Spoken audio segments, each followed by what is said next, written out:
Good morning, folks. Welcome to Coffee with Artists. My name is Rachel Wilkins. Happy Monday, everybody. It's Monday morning. We are back.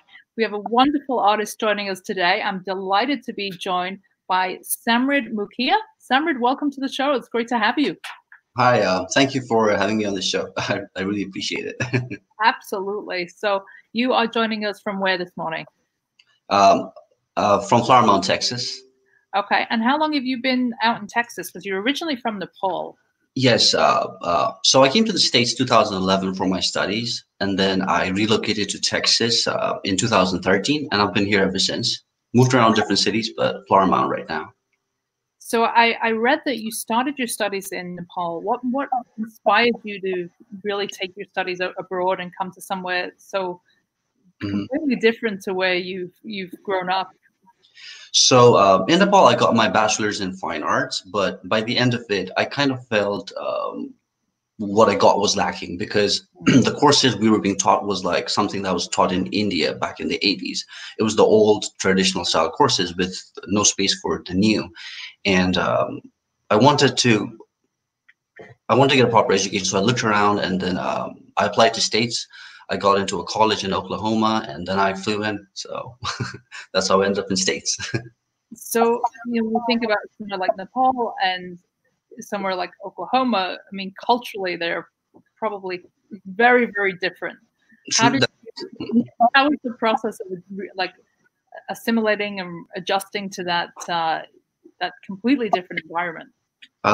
So like the thing is, the rest of the world, we grew up watching American movies and TV shows, so you kind of have the idea what the American lifestyle is about. But then like you have to come here to kind of experience it full on, and it's quite different. But it wasn't that hard. I think United States does cater to a lot of different ethnicities, and people from all around the world. And even after I came here, I found a lot of things from back home, like things from Nepal were found in Indian stores. So I didn't miss Nepali food at all, and there are also Nepalese restaurants all around the place. So it's not like you don't miss home as much. It's not that different. Did you find that you were able to connect with fellow folks from Nepal while you were here in somewhere like Oklahoma? Was there a community? Yes. Actually, there was a huge student community, and not only that, I think even people in the States. Like they're very friendly to people from all over the place, so adjusting was not difficult at all. It was very welcoming. So tell us about growing up in Nepal. I mean, right there in, the next to the Himalayan mountains, this beautiful, culturally rich country. What was that experience like for you? Well, it was, it was really nice. My parents did a really good job of providing me and my sister. I have an elder sister. She's in Norway at the moment, and they did a great job raising us. They never made us feel that we lacked anything. So the childhood was very nice, and Nepal is an underdeveloped country, so there's a lot of things that are not there. But when you grow up in that environment, it's not like you miss things because you don't know what you're missing. But obviously, when you come abroad, when you see the world, you kind of notice, the things that are lacking. But I think, like, even doesn't matter where you're in the world, you adjust your environment, and I think, yeah, it was nice in Nepal growing up. Yeah. Do you find that when you look at your work kind of historically and look back at the work that you perhaps were making there, because you didn't emigrate to the States till 2011? Yes. So the work that you were producing while you were in Nepal compared to the work that you produced in the States, do you see a difference in the sense that perhaps you are impacted by your environment? To a certain extent. The thing is, like I've drawn ever since I was a little kid, and I used to enjoy it, but I was never into it. Like, I enjoyed it as a hobby. But I think one of the major breakthroughs for me in art came, it was, I think, during my high school years. One day I returned home and my sister was moving out, which was, it was very uncommon in Nepal. It still is, like, for children to leave their parents' home to live on their own. But that day I came from, and my sister, like with tears in her eyes, she was like, "I'm moving out," which was like a shock to me. And I think that day was one of that day after she left, I sat down and I did a a pencil drawing about my sister. And that was when I think that was the beginning gist of it.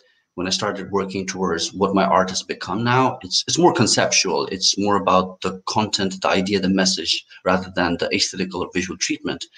And after coming to the States, definitely, like, I was exposed to a wide spectrum of ideas, people's perspective, and a whole different lifestyle. And regarding my sociopolitical work, like my work ranges from sociopolitical to the psychological. And I'm starting a new series. I've been at it, but a new series is called The Mantras. It's about visual art that kind of acts as a mantra for manifestation, which is the one you see at the back. That's also one in the series. So I think in regards to coming to the States and being exposed to a lot of arts, definitely it helped me grow. And I have to give it to my professors at the university that I went to. The whole the whole faculty, they really helped me grow in terms of a conceptual artist. They allowed the space for me to experiment my ideas and freely implement myself, because sometimes when you kind of, I think a lot of artists when they're starting out, you kind of have an identity crisis. Like, it's like, what am I as an artist?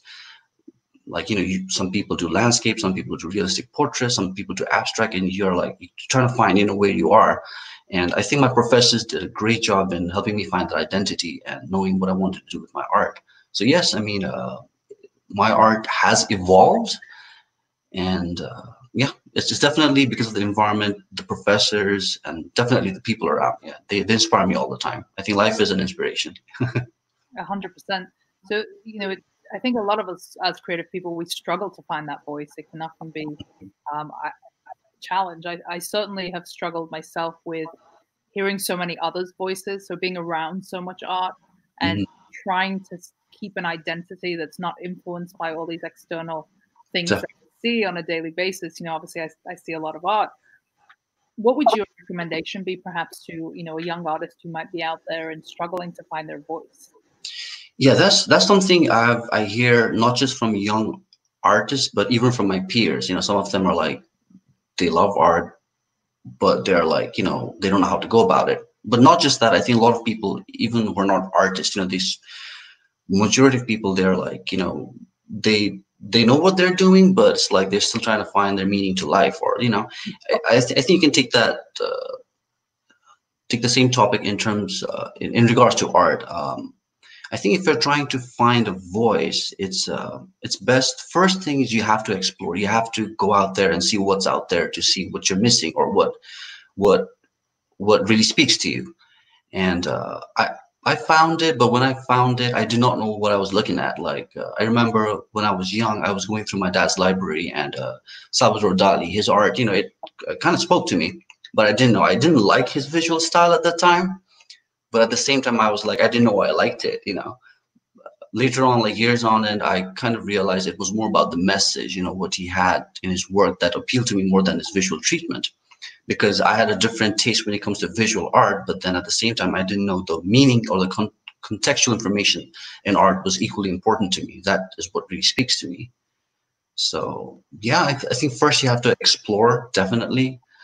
And then you have to keep doing it. You have to keep drawing it, and one day, you're gonna stumble on it. Like, I think it's hit and trial. I think there's a saying like that. You fall down 7 times, you get up 8 times.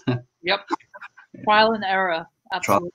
Well, it's really like a lifelong exploration, really, when we think of how we evolve and how we go through the creative process. But I imagine, and I haven't been there for a while myself, but once you find that, that once it kind of clicks, all right, this is what I'm supposed to be doing, I imagine that feels really, really good. Yeah, true.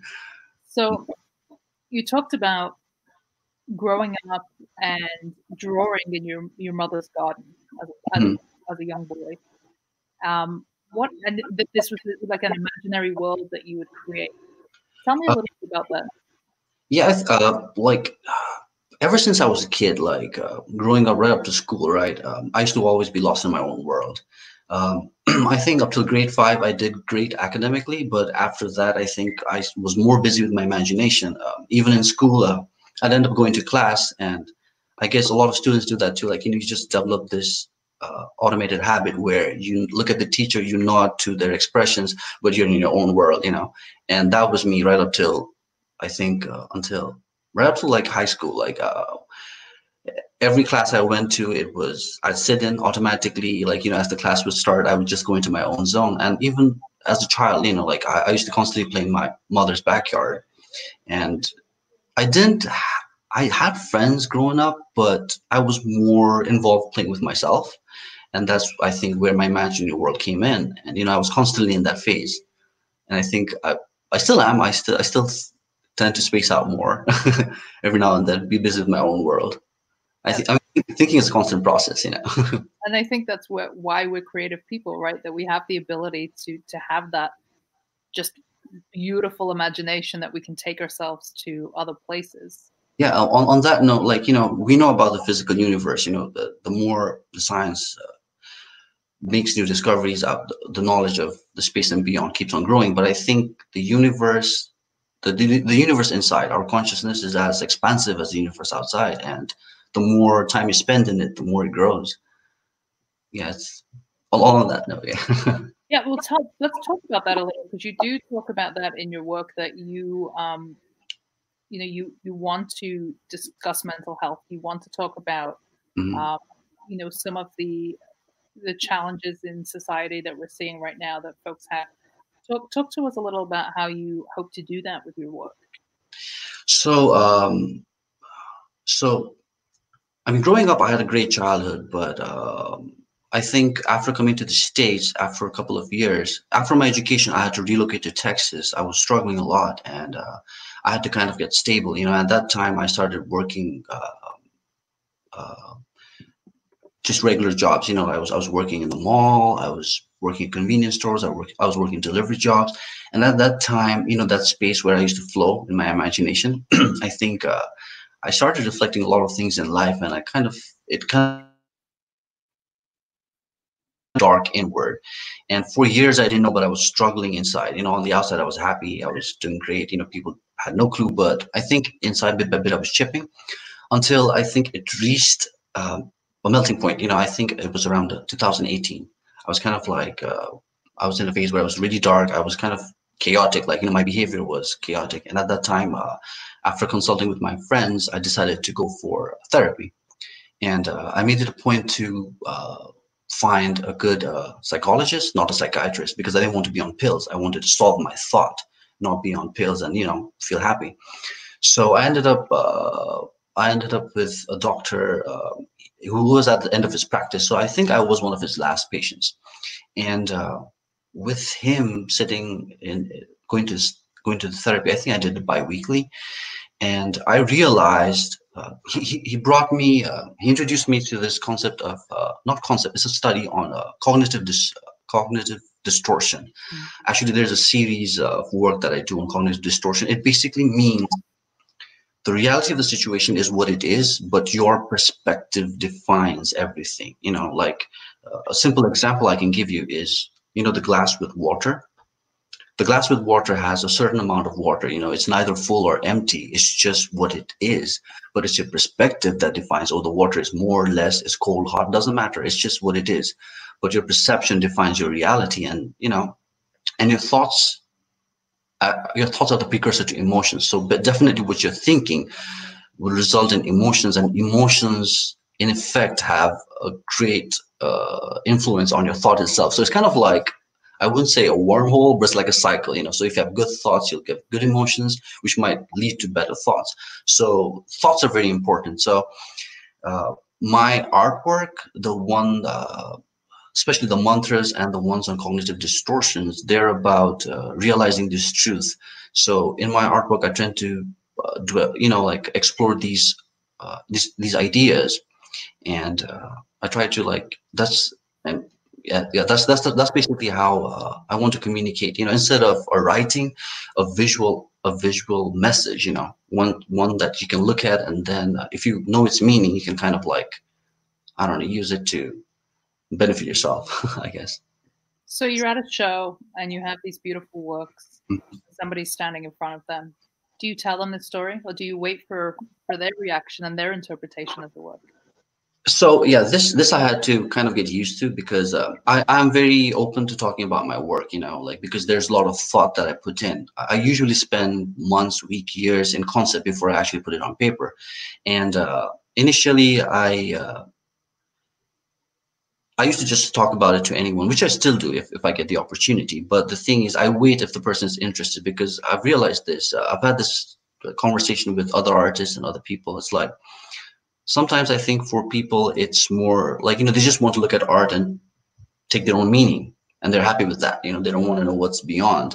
And sometimes people are very interested, but majority of the time when people come across my work, they do like the visual treatment, and then they go on to ask, what it's about, and that's when I tell them the meaning behind my artwork. And I think after they understand the meaning, they actually appreciate it more. So yeah.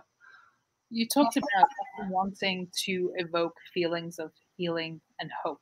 Mm-hmm. Has the actual practice of putting charcoal to paper or paint to canvas, has that given you a sense of healing and hope? Definitely. I think the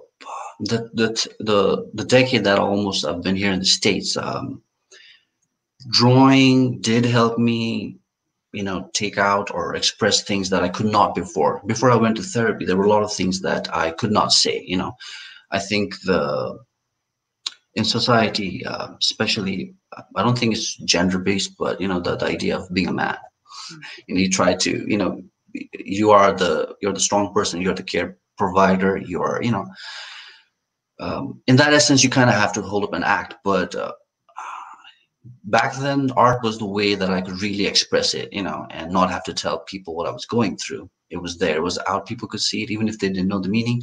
But I think over time, it became really helpful when I'm able to talk about it. When you own your problems, when you own your flaws, when you own things that you go through, I think it's a great relief because you're not a victim anymore. The concept of being a victim always is I wouldn't say negative, but it leaves you with more negative thoughts.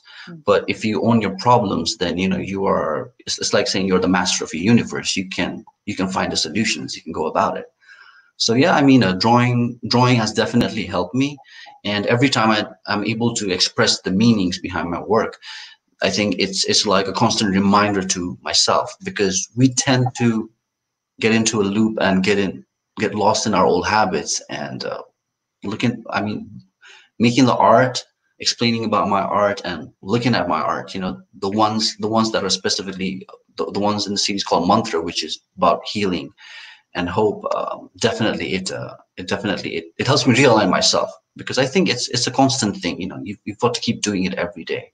You wake up every day, you've got to meditate, you've got to be fresh, you've got to start with positive thoughts, and you've got to move ahead. So It's interesting that you touched on, the stigma of men seeking counsel, seeking therapy, seeking any kind of mental health mhm, support. When we look at the statistics of suicide and mental health problems, there's a big trend towards young men, mhm, particularly like millennials and people in kind of their late teens, early mhm, 20s.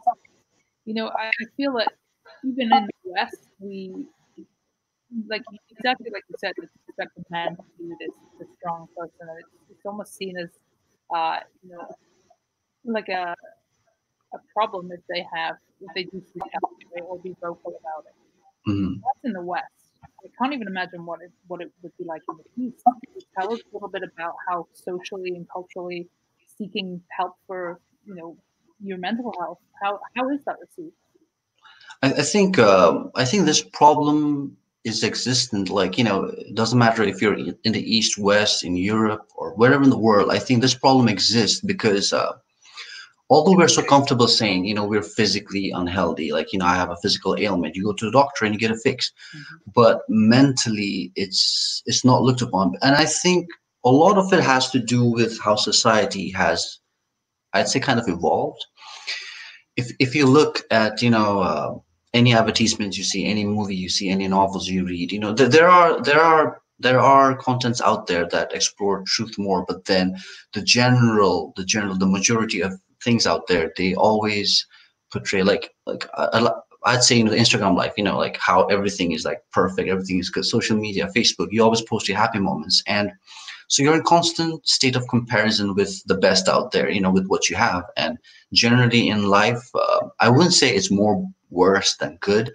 I believe in this idea that things kind of work in a wave, like you have your lows and you have your downs. Just like in the physical universe, like science, physics tells us, every action has an opposite equal reaction. So I think everything has a rubber banding effect, whether, and it's just, how you steer yourself. But going back to the topic, I tend to, I don't know, like skip off on other topics. But going back to that, yeah, definitely, mental health, it's people really, it's just very difficult to talk about it because it kind of shows you're weak, or people, have that idea that, you're weak, but, we all go through that struggle. Actually, a majority of us, after I went to therapy, I realized a majority of us, even the ones that we consider healthy, we're actually just like, for example, I might be healthy, but I might be eating fast food, a lot of fries, and I might have high cholesterol, even when it comes to mental health, you actually have everyone has a lot of bad habits, mental practices that is really harmful to yourself, but you have no idea because, like for me, when everything hit, when the pot was brimming to the top, that's when I realized I need help. But the thing is, we all constantly struggle. I think if people are interested, they should definitely look into cognitive distortion. It's a really logical step by step.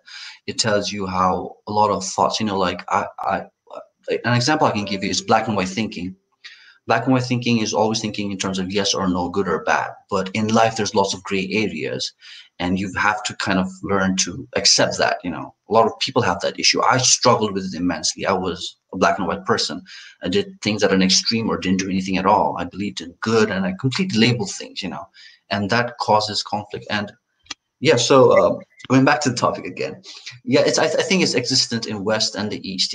It's more accepted here. Like, it's okay to go and talk to counselors, but in Nepal it's a little harder. But I think because of the internet again, like people are knowing about this, and I think everyone's slowly starting to warm up to the idea that it's okay to talk. And this is what my sister told me, and I like to tell this to everyone. Even if you're not suffering, you should talk to a therapist or someone. It helps. It helps unwind and get your ideas in place in order. The old saying of a problem shared is a problem halved. That's And I think so many of us, even though we have this amazing technology, there's definitely a trend towards more isolation now because of the technology. Obviously, due to a different set of circumstances, because we are forced to be isolated. But even as we see young people coming through, and the millennials and the younger folks, they are spending a lot of time communicating digitally, and I think you lose that human connection. mm-hmm. So crucial to good mental health. Can you repeat that? I'm sorry. No, I'm just saying that Mm-hmm. with the advances that we have in technology, you would think that it would bring us closer, but often missing that human connection Mm-hmm. can be. It's that human connection that's really crucial for maintaining good mental and spiritual health. I do agree with you, but there's let's take it from this perspective.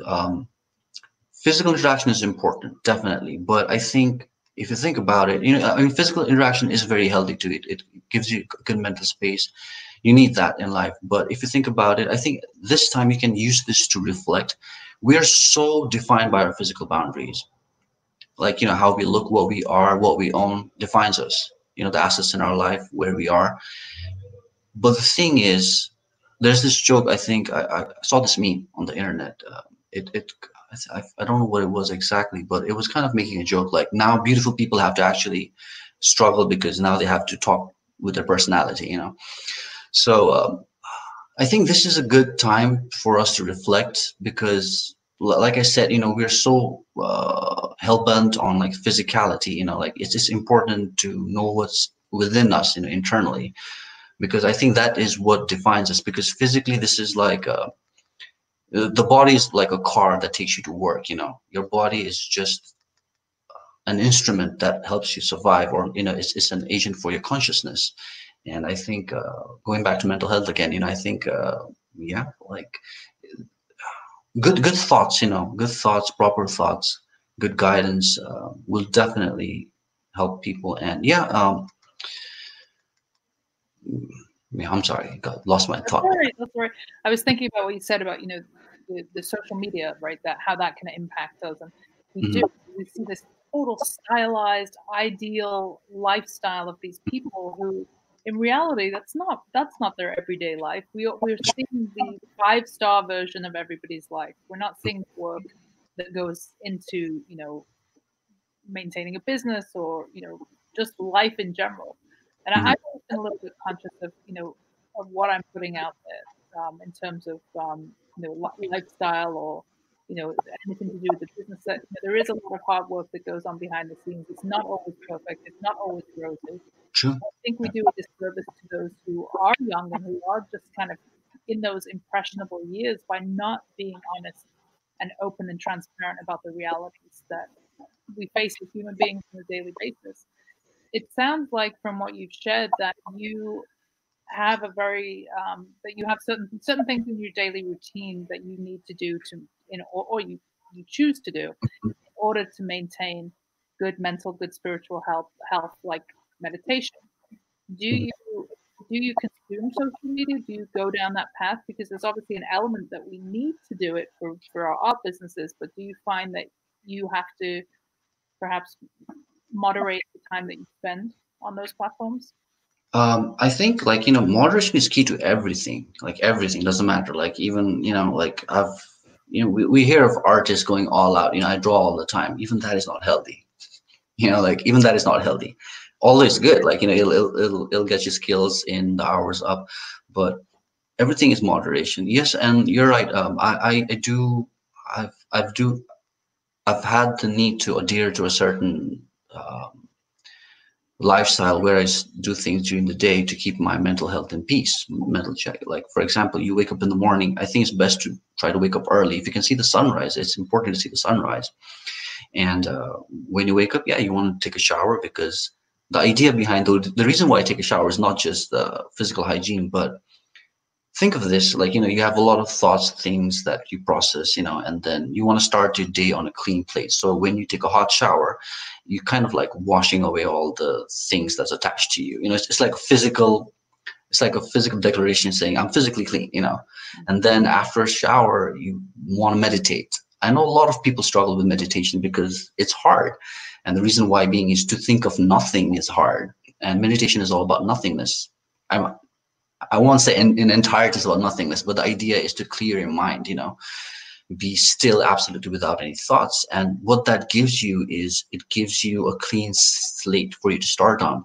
You can actually feel it. If you get into meditation within the 6th to the 7th minute, if you're able to constantly deflect thoughts, you can feel the whole stress in your neck and your shoulder elevating. You actually feel free. You actually feel a lot better. You feel happy out of no reason, and then you kind of want to increase that time to like 45 minutes or something. I'm at 45 minutes right now. And then after that, I start in that clean state of energy and, the mental thought, in the mental headspace. I start working on my art. I do as much as I can. And then, although right now I know there's social distancing, but I still have to earn a living. And then I start to go out and work. So, yeah. How do you carry that through? Like, getting that time to center. And I enjoy meditation too. I'm most definitely cannot do 45 minutes yet. I'm not quite there. But how do you take that's centered, spiritual, calm, peaceful energy into your day? It's kind of like going to the gym. Whatever you do at the gym is going to take probably a good effect in 6 months. Mm. So, and you want to start off in small increments. Trust me, if you're going to try meditating for 45 minutes right off the bat, you're going to fail. You're going to be miserable, and you won't start. So the best idea is to start, at least aim for 8 minutes. Aim for 8 minutes, right? And the first 3 days, you will fail terribly. You'll be like, this is not working. But the idea is to train your mind to not let thoughts come in and not play with thoughts. So the idea is to sit, close your eyes. I actually don't do music at all, because even music, it influences your mind to go into thought. So I just sit in total quiet, and then I try to just think breathing, like, you just concentrate on inhaling, concentrate on exhaling, and the thoughts will come in, and then like no, and then you can breathe.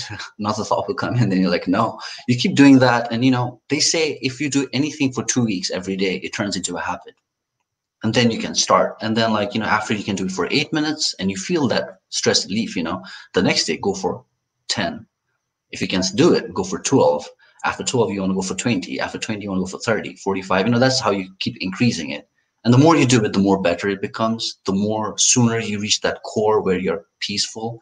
And there's no other way but to do it.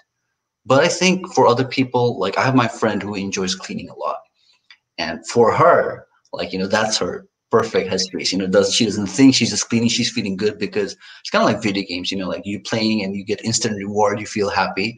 So yeah, like not just sitting there and not thinking. That's not the only way to meditate. You could be drawing and painting. If you can paint without a thought in your head, that's meditation too. But the idea is to keep your mind still, clear of all distractions, all the noises. Yeah. So that would be my next question. Do you, when you come out of this meditation and you've started your day with this clean slate and you start to create your artwork, are you able to keep a clear mind, or do you seek those thoughts for your inspiration? Did we lose you? We may have lost Samridh. Oh, are we back? Oh, sorry about that. There goes my internet.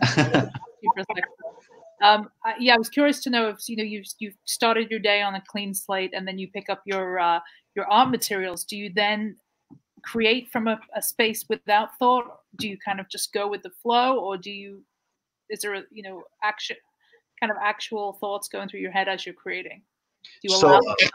So I'm a conceptual artist. So the thing is, the reason I have to meditate is because I'm thinking all the time. I mean, everyone is thinking all the time, but I'm thinking about my artwork like consistently. Like even like if I'm working, I'm constantly thinking about ideas, playing with it. And for me, like I don't think I've ever started like blank.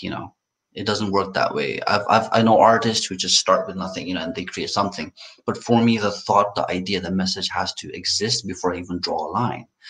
And I've obviously spent a lot of time on my concepts, and when I draw, I can go back to those thoughts, and then I start from there. But the idea is to transfer clean energy. So tell me a little bit about the materials, because you fluctuate between a couple of different materials. What do you get from each of those, and what is kind of your preference, or is it more about the voice than the actual tools you're using? So I'm a traditionally trained artist, so I can paint and draw in all mediums. But over the years, I've found the black and white mediums to really resonate, and I love doing pen and ink. It has a certain feel, it has a certain style, and I love charcoal. Charcoal, I think, is more free flowing. You can get some really good expressions in charcoal, and I tend to select the medium based on the content, what I'm trying to say, or like the ideas. I'm trying to also see if the things that I'm trying to do is really difficult, because there's some things you cannot achieve with pen and ink. Some things like it's difficult with charcoal. But yeah, I jump between the two. I also do digital, but it's been a while since I did that. And I think this year I'm going to get back into color. A lot of my friends have, like talked about it. Like, I've not worked with color for like almost a decade now. And I think I'll get back into oils and acrylics, which would be interesting. Colors are interesting, but I don't know. They almost seem alien to me sometimes. So. And when I think of Nepal and the culture in the East, like it's very colorful. Yes, it's colorful. Mm-hmm. It's almost we talked about having things having reactions to different experiences. Do you think that it's almost a rebellion to your original culture of this rich color, and you're kind of white? My thought was along that line, kind of, because like like going back to like artists trying to find an identity, like all my peers were into colors, they did great colors, and I was in color too, I was enjoying it too, but somehow, I don't know, the black and white, it kind of like I think I don't believe in, like, I'm not saying split personalities, but the thing is, growing up, during my earlier years, I was really, outspoken. I was really out there, happy. But then, in art, I always was being drawn back to the dark. I don't know why. Now I know, like, the dark and white is not bad or like, anything. But during that time, it did feel dark, and somehow, I think it just drew me in. But yeah, I mean, I think it was kind of initially kind of started as a rebellion, but then I always enjoyed drawing in pencil more than coloring. And I think that's the reason why I went on to charcoal, then went on to pen and ink. So it might have been the gradual step, but I do feel the need to step back into color, because the thing is, your mind needs to grow. Like, mind is like a muscle; it needs to be flexed. And I'm very happy with black and white, but the thing is, I think I need to have the variety. You can't eat tacos all the time. You kind of want to do steak sometime, or you want to go vegetarian. So I'll definitely, yeah, planning to go into color soon. That's awesome. Mhm. So you talked a little bit about politics, economics, social agenda. What role do you feel the artist plays today in this society, and how can art assist with some of those challenges? Yeah, regarding social media, politics, I think the past, let's say the past, I think it's been there prevalent for a long time, but like, a lot of the general population, we are so satisfied being fed what we are given. Like, the media tells you this, and you believe that's true because it's on TV. And I know, like, over the last couple of decades, this idea has been thrown out more at people, like, hey, like, just because it's on the TV, don't believe it. It used to be said on the internet, just because it's on the internet, don't believe it. But the same applies for TV. Like, there are economic bodies that have their own interests that influence media journalism, and nowadays, like, it's hard to even find proper sources of journalism. So definitely, and I saw that a lot, in my peers, in my even people I looked up to, like, they were so blinded by what people were being told as the truth, and it really upset me, because sometimes things aren't what it is. And I think artists, like, through art, definitely, like, it's kind of like you want to lift that veil of illusion, like, you kind of have to do your own finding, and yeah.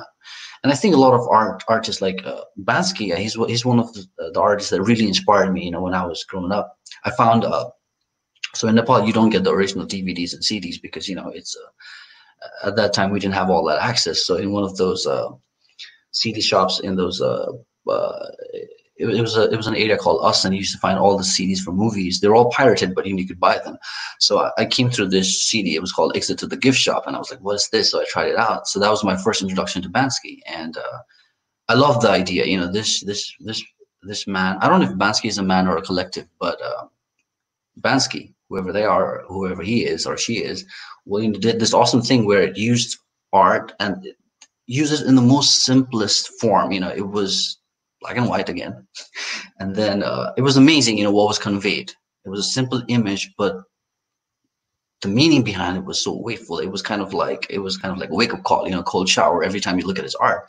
So I think, in that regard, yes, artists have that role. I think it's that responsibility to, not for everyone. Some people, they like doing landscape. You can't do much with that except, explore beauty and what your expression is in terms of the land. But yeah, I think for art, yeah, it's just really important to spread this message, definitely. So I'm a big fan of Banksy as well.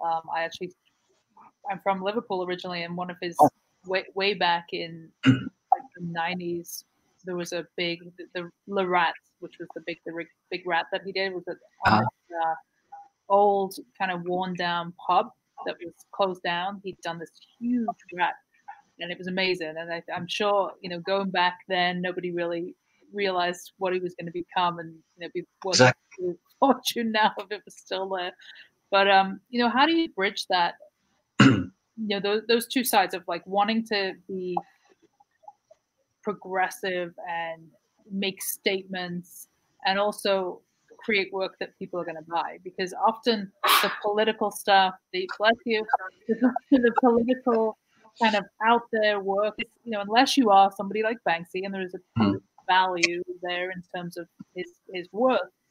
But unless you're at the level, people don't necessarily want to have something that says, F Trump or whatever on their wall in their house, right? It's just kind of a fact. Like, how do you merge the two? How do you bridge the two? That's something I'm trying to figure out too.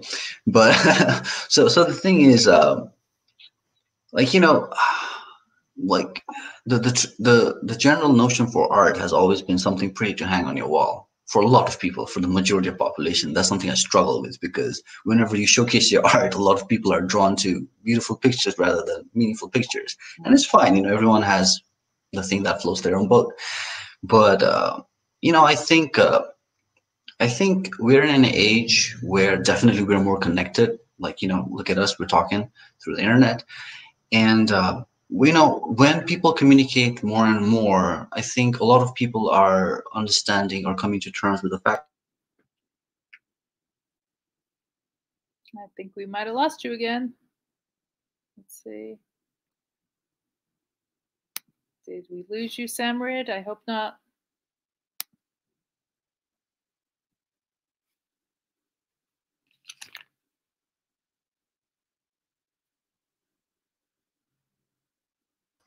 Oh, sorry about that.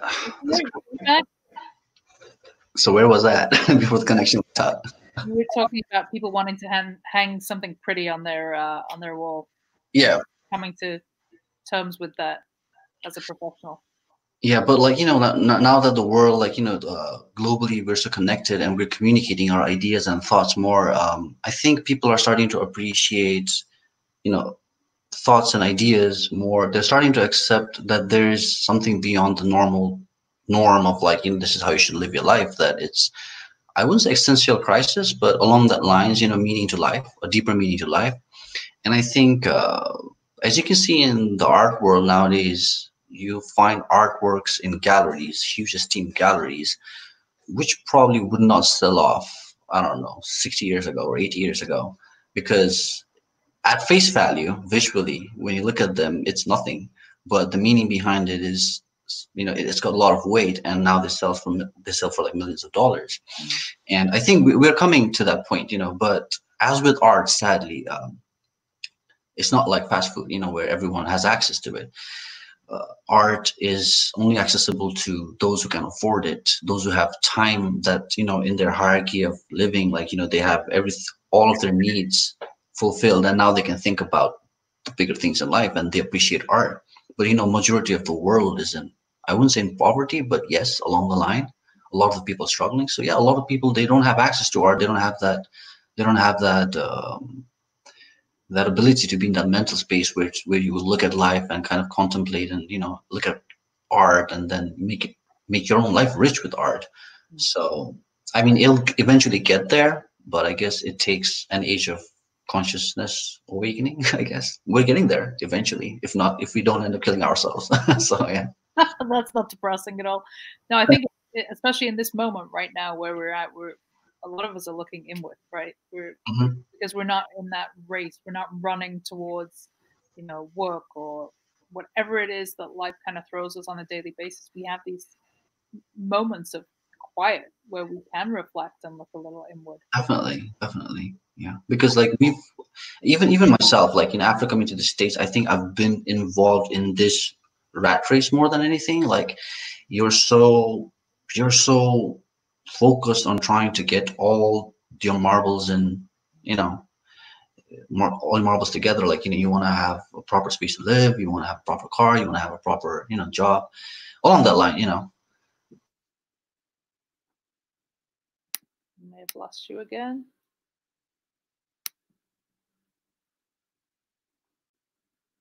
We are coming in and out a little here today, folks. Just while he's coming back, if anybody has any questions for Samridh or any comments, do leave them at the. Oh, you're back! Awesome. I was just letting folks know that if they have any questions for you, that they can leave them right here in the comments. Oh, we're coming in and out. We're having some tech issues today. All right, you're back. Yeah. Okay. Yeah, I'm taking my ping, so yeah, it looks all right. All right. Great. So So in 2015, there was a pretty devastating earthquake in Nepal, and Yeah. you were obviously living here. Mhm. At that point, you've been here for 4 years. How did Mhm. that impact you being, away from the country that you were from? And did you have family there? What were the Yes. challenges that came with that? My parents are still in Nepal. They were in Nepal at that time too, and the calamity hit. And I think I was one of those fortunate few, like whose family wasn't hit as hard. Although everyone in Nepal, they suffered a lot, like kind of like what is going on right now here, but much worse, like much way worse. But I was fortunate that my all of my family members, they were safe, like nothing happened to my home. But I know a lot of people who didn't have that, so although it was really difficult at the beginning because I could not get in touch with them, but when I eventually did, it was a relief and things kind of eased up. But I know for a lot of people it wasn't the same, so I would not be able to comment more on that because I wasn't in that category. It was very unfortunate. I was very fortunate, and I thank God for that. And it's sad because so many cultural institutions and Mhm. temples and palaces and all these very historical places were destroyed. Yeah, and they're still rebuilding it. They're still in turmoil. Like I visited Nepal last year, and a lot of things, they're still a mess. Like they're still recovering. It's going to take time. Plus, Nepal being the country it is, like it's not developed, so it relies heavily on foreign aid. So yeah, definitely it's going to take some time. How would you say religion and tradition have influenced you and your work? So my parents are religious, and I grew up not religious. I was in the initial. I think it was. I wouldn't. I could say I was an atheist at some point, but I was very strong, black and white. Religion did not gel with me. I was more into science, but as the years progress, I've gone into spirituality. I've gone into consciousness, and I read a lot of articles about quantum mechanics. That was very interesting. But then when you stumble on quantum mechanics, then you go into quantum of consciousness. You kind of like full circle. Then you're kind of thinking, well, if that's the case, then maybe. And then I started looking into religion, but from a different perspective, different filter, new glasses. And I realized, although I'm not religious, I like the idea behind religion, and I think there is a reason behind everything in religion that we are so far away from.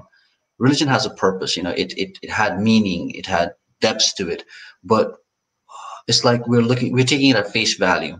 I think people over time have redefined or according to their own needs manipulated the teachings of religion, and it's so far off from where it was, the meaning behind it, like Hinduism, Buddhism. In Buddhism there's no idol worship, but everyone worships idol of Buddha. Like, look at that. And all religions, Christianity, everything. But I think I find religion a beautiful thing. I find it a beautiful thing as long as you practice it in moderation. you know Right. And as Mhm. long as I think your intent aligns with your beliefs. Like I just saw something yesterday where it was they were showing a pastor that had opened up a church during Mhm. this time, and this is no judgment on any particular type of religion. I am raised as a Christian, but I definitely aligned more with spirituality than I am kind of doctrine religion. But this pastor was kind of saying, well, it doesn't matter about the pandemic, like your religion comes first. And there's like 1,600 people in the church in the Wow. pandemic, and you think, well, would that really have been what they, when these scriptures were prepared? Is this really what people See, would have wanted? yeah, like, see, that's the thing. When you're an extremist or when you're so hooked up in your own belief and when you're not looking, I think you should be able to look at yourself from beyond, not just from within. Mhm. You need to have that perspective. And that is why I think a lot of people become so deluded in their own beliefs. They go on to act the thing because their own truth is the reality. Like, for example, I know this is I might get hated for this comment, but Hitler believed what he was doing was right. In his own mind, he thought it was right. No person does anything bad thinking they're wrong. They actually think there's a higher purpose, or they think that's the right cause. So definitely, when people, their thoughts, it's diluted. It's not right. They end up doing these acts. You become an extremist. I'm not saying what he did was right. It was not. But in his mind, he was right. Like no one in this earth, thinks what they're doing is wrong. They might think, but then like it serves them a greater purpose, so they go on and doing things about it. I think that goes on everywhere. I don't know. I think that I believe personally, and this is, we can have Mhm. a conversation about this, that Uh-huh. there exists evil in the world. Yeah, there's evil. And Mhm. I think that there are people with an agenda of pain, suffering, tragedy, That the desire to inflict that upon others. the reason why that exists is because they have that pain and hatred inside of them, Mm. and it stems from some kind of idea that whatever group that they want to inflict pain upon, they think they're wrong and they think they're right. Mm. Again, the idea of extremism. That they feel perhaps threatened by them in some way. True, true. Well, when you're threatened, you definitely act in most weird ways. Like even like let's say in this current scenario, let's say shit hits the fan. Human beings, although we're civilized, if it comes down to the nitty gritty, that you need to survive, you need to get that food, you need that ration. Mm. People will resort to anything to get to it. The Mm. man who preaches religion will go and take someone else's life to get it to provide his own family, because I wouldn't say it's in our DNA, but all organisms, we are kind of like tuned for survival. When survival instinct kicks in, when it comes to that, when it comes to that last drop, you do what you do, and that's why I think people resort to these crazy things. We've been so distant from that part of us, right, in the Western society that we don't, you know, hopefully most of us don't ever have to really go to that real fundamental human desperation of, it's food or life or it's Mm. somebody else's life. But it is, like you say, it's there. It's a, It's uh, nature. It's a nature. and you only have to look at, and this is a little terrifying, but looking in the Mhm. US right now, the surge in folks purchasing guns right Oh now. yeah, definitely. Like the time when people were buying toilet papers, they were buying ammunitions and clearing it out. Yep. And And gun stores was seen as an essential business during the pandemic. yes, and if you think about it, you can't blame those people. Some of these people, they've served in the military, they've gone abroad, they've gone to these really desolate places where these things have happened, and they actually know when things go down, it goes down that bad. And it's in that fear they bought it. They were not trying to promote, anything other than, like what they thought was right. And you can't blame them, people experience life in all different spectrums, and that's why people act the way they do. Like I wasn't surprised, I know there are a lot of people who would comment like, "Oh, look at that, they're going buying guns," but like from what they've seen, they probably have strong reasons to do that, and you can't be mad at them for that. I'm mad at the fact that alcohol sales are up by 60% and gun sales are up by 60%. Oh Those yeah. combined is never going to be a good mix. Well, like this. I think in my culture, there's this saying like, you drink when you're happy, you drink when you're sad, you drink when someone is born, you drink when someone dies. Like, alcohol is for all occasions. The influence. That's incredible. Yep. So, all right. Well, so tell us. Well, actually, one other question was something that I noticed in your bio. We talked about your father said to you when you were a young boy that one should always carry a journal. Tell me a little bit about that, and if you still. Oh, we lost you again.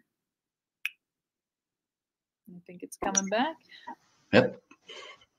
Okay, so I'm going to ask you that question again in case you didn't catch it. So you spoke about, as a child, as a young boy, your father shared with you that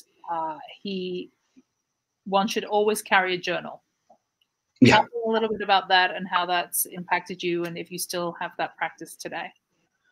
I try my best to continue that practice, but I horribly fail at it. But I still practice. Like I hope I get to it. there's always an excuse. I could say reason, but there's always an excuse. Oh, I need to work. Oh, I'm busy. Or I'm tired. Oh, I don't have the time. But yeah, that's what my father said. Like he's an artist. He's actually a well-established artist, and during his time, he made his travel to Japan, and he used to talk about it with me. He used to tell there are people who are like drawing constantly. Japan has like really fast trains, but they're still trying to quick sketch a landscape while they're in a train.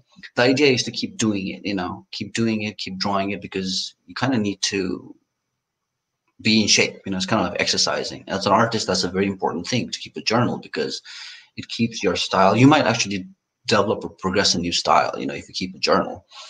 And I am horrible at it, but I still try it. But yeah, I'm trying. It's progress, not perfection, right? Yeah. All right, so we're going to go to a couple of the comments here. So if anybody has any questions for Samridh, please do jump in. There's a lot of comments, so I'm just going to read through some of these, and you can reflect on these, Samridh, if you'd like. Paul says, what influences your voice, personal events, home origin of Nepal, your new home in Oklahoma, Texas, or a combination of both plus world events? That's a big question, Paul. Great question. Big question. So my personal voice, like I am fascinated with life, life in its essence. And from a young age, I've always thought about the meaning of life. And, I love exploring what I call the human condition.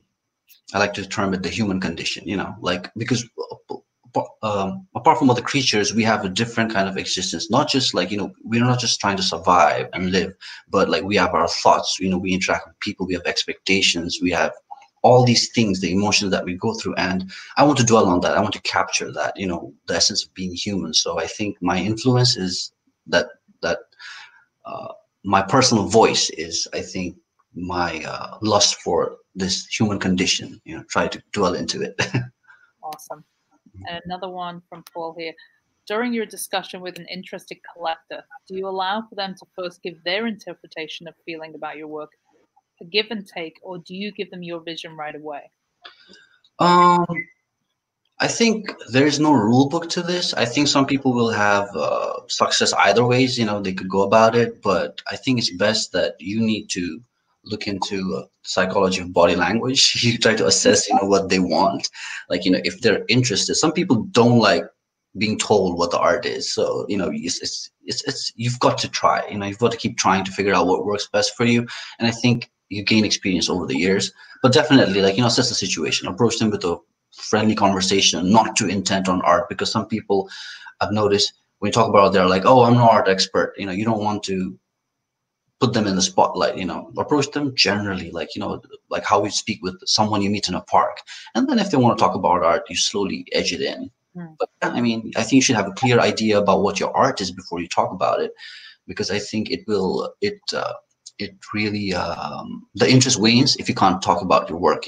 Like it's something like it should be like true to your soul. You should be able to talk about it like a song. Very cool. So Veronica, I struggle with anxiety, depression, and my father passing away this January. It's been even harder for me to paint. I've been to therapy also, and what I've learned is you can take care of yourself first. You can take care of everything else around you. If you don't take care of yourself, you won't be able to take care of anyone around you. That is so true. That is so true. I think even in airplanes, they have you put your oxygen mask on before you help someone else. That is so true, because you might be able to help other people, but the thing is, you need to first help yourself. That is so true. And I really hope you overcome your struggle with anxiety and depression. It's a constant process, but you get there. And some things in life we have to accept. Life is not always about the good times. There's a lot of pain that defines us, and you don't take that pain and you grovel and be sad. You take that pain as something that builds your character, something that adds to your character. It's like it's something that defines you. But you don't take that negatively. You take it as it is. And definitely, I'm really sorry about hearing your father pass away this past January. My condolences. Yes, for mine too. I'm sorry to hear that. You're not alone. We have a huge community of artists, and I think that isolation can be one of the Mhm. Not just, I think a lot of artists, they tend to think a lot, dwell in their own thoughts, and it's very easy to be trapped in a negative thought. Negative thoughts are kind of like the flu. Once it latches on, it's like an endless cycle. It's really hard to like get a positive thought in. But with practice and a clear consciousness, yeah, you can definitely do that. Absolutely. And let's see what we have here. Paul says, man has the nature to choose to operate out of self-service versus to operate collectively when fear hits. So we're talking about the pandemic here. That is true. That is true. Every man has that option, and it's up to every man to make that choice. And your choices are what defines you. And let's hope like a lot of people make the right choices. And finally, Jan. Hi, Jan. I'm mad at the gun buyer. There's no purpose to using a gun other than to take a life. I understand that sentiment, but the thing is, you have to understand this. The knife in your kitchen is a tool. You can use it to murder someone or cut cake, it's up to you. Like, the gun buyer, I hope the reason why he buys it is for a reason, like, that's justifiable. I understand, like taking a life is not right. But, yeah. Is there any other purpose to a gun, though? Like a knife, you can, like you said, you can cut cake, you can, use it for cooking. Really, when you buy a gun, Well, you could. I'm not pro-gun. I'm not pro-gun now. Neither am I anti-gun. Trust me on this. But you could use it to like shoot at target practice, and it's double the skill. Try for the Olympics. I don't know. Right. It's it's such a heated debate in this country. The gun conversation. Because it's taking lives, a lot of lives. It's when you have tools in the hands of people who are not capable of using the tools right. That's when. And you're in the country of freedom. It has a lot of freedom you can exercise, and that's the thing. When you exercise your freedom, you have to respect other people's rights. That's where people fail. Jan, I'm right with you on this one. I don't know anyone who cuts a cake with a gun. You could try it, be a messy cake. Yeah, I mean, whatever, I found over the years, for me, I didn't grow up in a country where guns were even a part of your story. Like even the police officers didn't really carry guns when I was growing up. So same in Nepal. So it was very jarring to me when I first came here to see, heavily armed police officers in New York City. I came to New York City in 2007, 2008. So it was still pretty close to 9/11, and there was a lot of like military style kind of weapons. You'd see that in the train stations, and it just was so unnerving. Somebody who didn't grow up with that, and I never really realized until much later, like the impact of that conversation really on the American society, like how polarized people are about guns, and how somebody who I would never have thought would be a fanatic about owning a gun and their rights to own a gun and their First Amendment rights, surprised me one evening when I said, I don't understand why anybody needs to have a gun in this country. Like, why is that necessary? And it became this very heated debate. I just, where do you even go with that conversation? Like, how is there ever going to be a solution when the country is just so polarized on the issue? That is true. I mean, I was kind of anti-gun, but then I came across good people, really good people who love guns. And then you kind of need to get everyone's perspective in, like even what they're saying, it's kind of right. But, I'm not saying they're totally right. In what sense? I would love to know what you've heard from those people. Oh, wow. We're getting heated topic now. No, I'm curious. Look, it's a right now that people can have a gun, but I'm curious to know what their reasoning is. Well, the thing is, so these people, obviously, one of the first things they say is they talk about their rights, the amendment, right? It's there, and you can't disagree with that. But obviously, you have to also take into consideration as time changes, laws and policies should change. People should adapt. But the thing is, one of my friends, this funny thing, he said that you don't need safety on a gun. All you need is the finger. That's the safety. And definitely, it's all about the individual. I think the biggest issue here with the guns is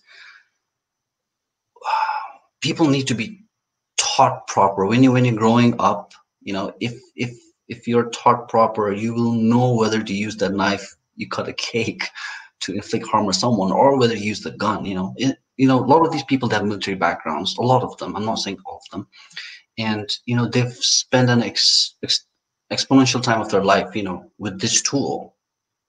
And shooting a gun can be really exhilarating. It's fun, and that's great, and that should be kept at a firing range. Just like, for example, I love shooting bows and arrows. What's the purpose of it? I don't have to go hunt a rabbit, and I don't like killing animals, but I still do it. I love archery. I go to this place every now and then. I shoot bows for an hour, for an hour's time. Now, people aren't going killing people with bows, so it's not a big issue. But if they were, yes, I'd be in that, the crosshairs of this conversation. So the thing is, like, hey, you love your guns, you can have your guns, keep your guns, shoot your guns, buy your ammos, keep them at a target practice. But obviously, definitely in this conversation, I think the laws of this country should, again, like I'll get hate for this, like where you can carry or not carry. But again, there's laws about concealed carry. People are worried about protection. So it's like, I don't know, like you could talk about this, but there's so much heated arguments. It's crazy. Yeah, I'm very careful where I tread with this issue too, because I do know that it is something that people have very, very strong opinions on. Yeah, there are all sentiments about this. Yeah. I will say that when I was in Texas, I've seen people open carry in Oh, stores or different locations, near at a show, not actually in the show, but at the bar where the show's been hosted. But yeah. it's instantly intimidating to me. It is. It is. It is. And there's actually a lot of people who do it for that purpose, to intimidate other people. And in that case, then I have to ask the question: then why do you need, as a human being, to put your fellow humans in that sense of fear? And there's an agenda there, I think. Mhm. Now, like, I don't know what that person is. Maybe that person had an experience before it was life-threatening, that he felt he needed to have a gun, and not just have a concealed carry, but have an open, Mhm. carry that he needs to show. Maybe you don't know. You don't know. Maybe he was a good person drinking at a bar, and then some people, they attacked him or something, and he needed to buy a gun to feel safe. We don't know. Like, I think for everything there's a story behind it. We fail to see the reason behind it, and we're so quick to judge. And I get your perspective, and I get a lot of these people's perspective, but you kind of have to. We need to come to an understanding with each other, for everyone, literally, even the people that you hate. They have the reasons for the things that they do, that for the things that you hate. Yeah, and I'm all about having conversations and sitting down with people who have opposing views for me. I think that's the only way we ever make progress with anything. Hmm.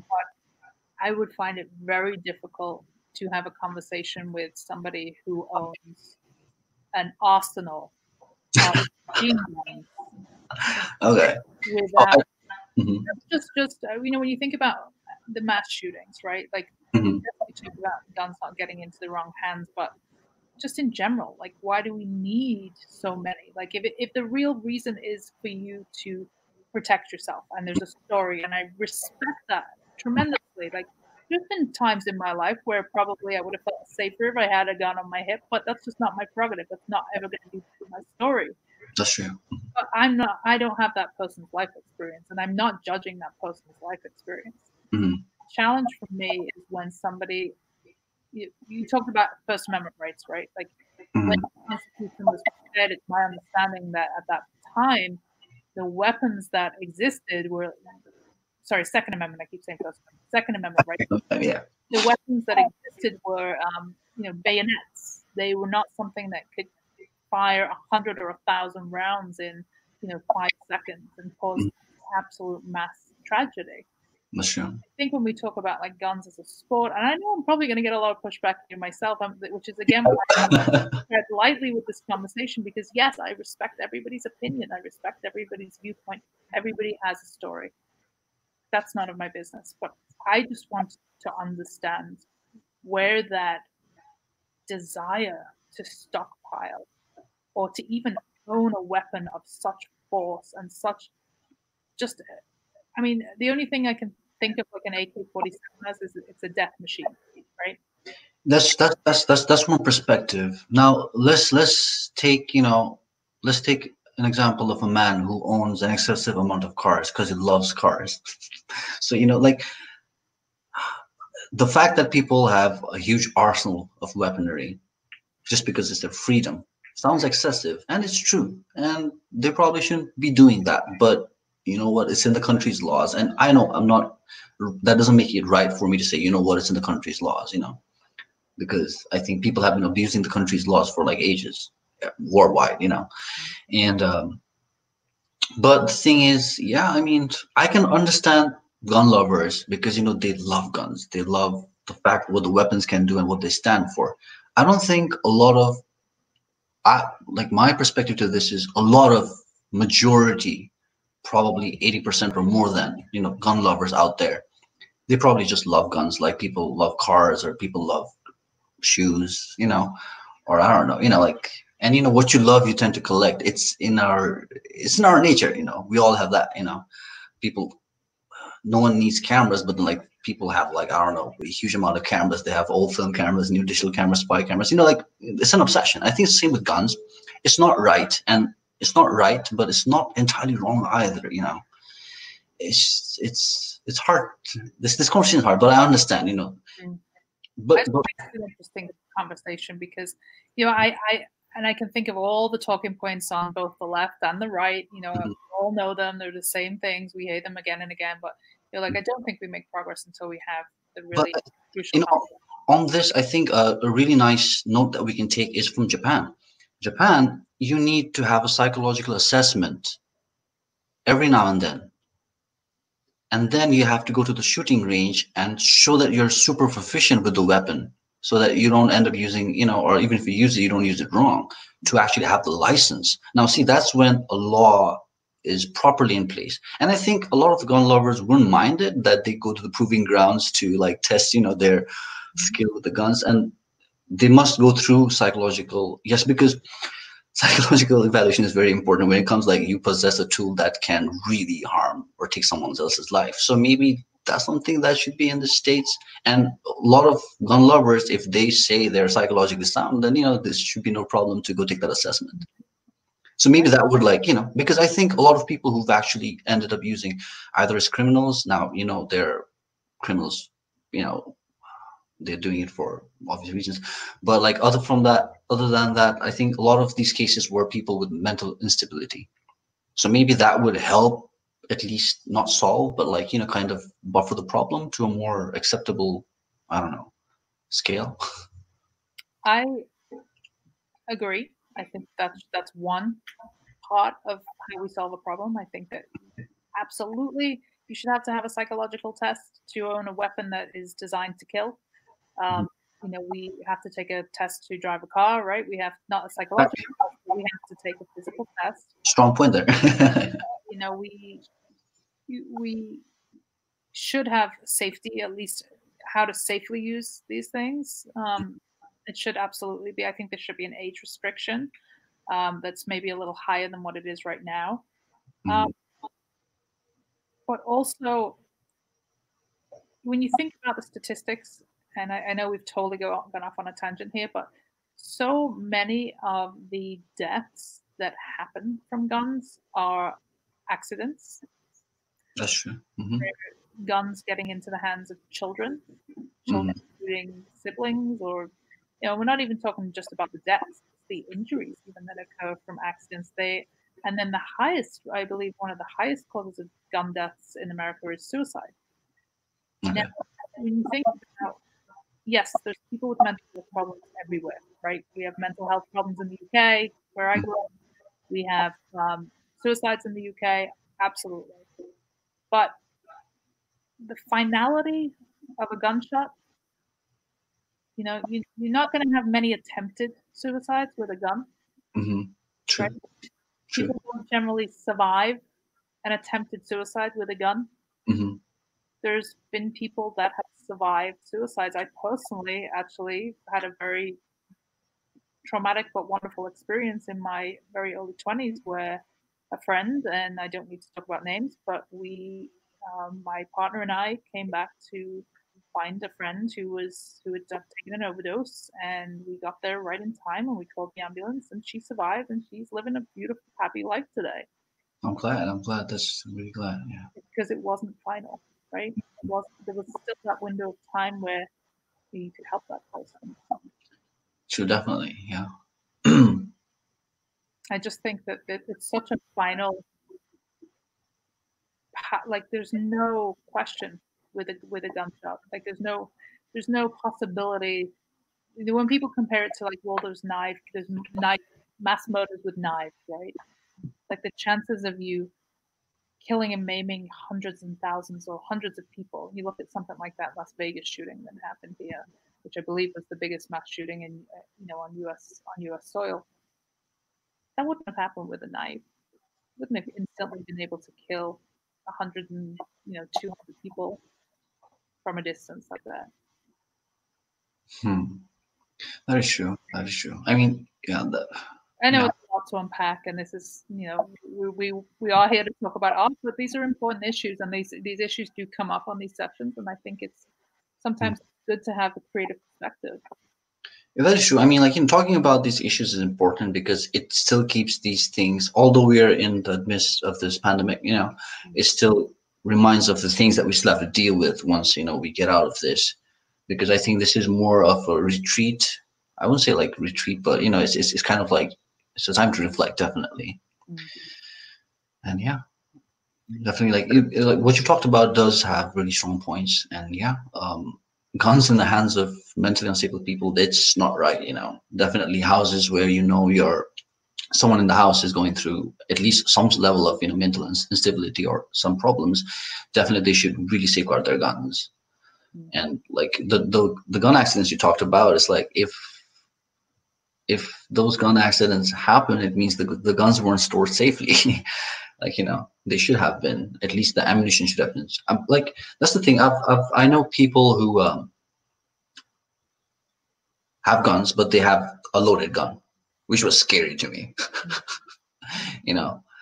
But yeah, that's the thing. I mean, like, it's something like, we live in a part of the world where we are so far away from this. For someone who's been in a zone of conflict, for them to have a loaded gun ready to go off anytime, it might be something like as breathing. It's just so normal. But yeah, I think it's just, yeah. But we don't live in a place of conflict. That's the thing. That's the thing. Yeah, that's true. That's true. That's like, and I respect people's trauma and fear and threats and experiences, but that's not our reality. That's true. That is a very strong point. It is not a reality here, and definitely, like, over here, you're right. There should be.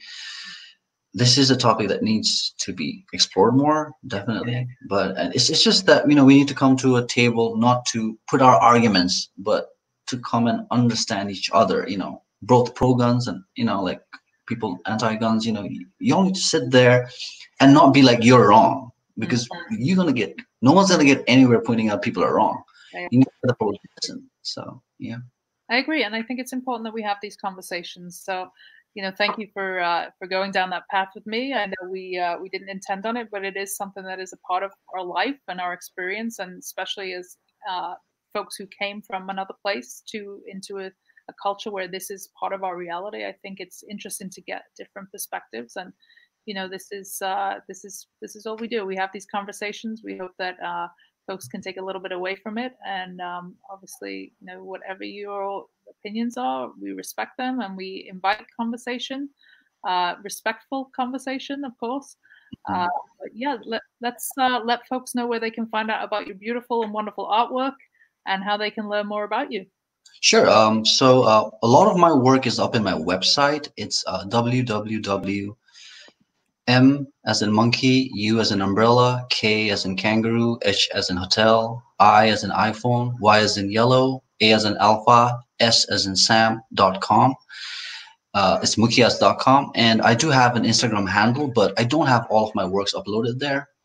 But definitely my Instagram handle is mukhiyas.art.